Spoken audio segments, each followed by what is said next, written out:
So the problem we're solving for is drunk driving because the fatalities have been up significantly over the past decade, and our innovation is called Sober Shield. So it's an AI-powered breathalyzer that gets installed directly into a vehicle's dashboard, and when a driver enters their car, the alcoholic vapor from their breath chemically reacts to a sensor on our device, and if the alcohol levels are above the legal limit, the device stops the car's engine from starting up.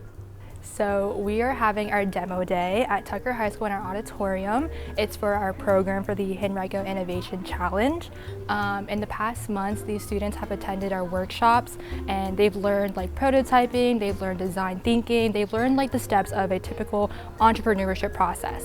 And so they are now, during those workshops, they're thinking about ways of tackling problems of the community. So I think the biggest challenge for us was actually developing the idea and making sure it's like foolproof and it has every component that it needs, trying to predict the questions that the judges will ask, the flaws that it might have, and accounting for all of those. Instead of like typically when you have a problem, you're like, okay, first thing you think of is the solution.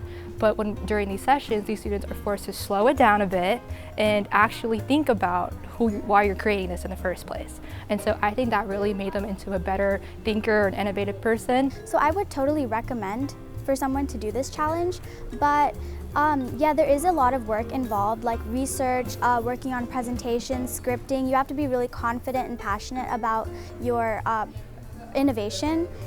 So yeah, it's a lot of work, but it's a lot of fun too.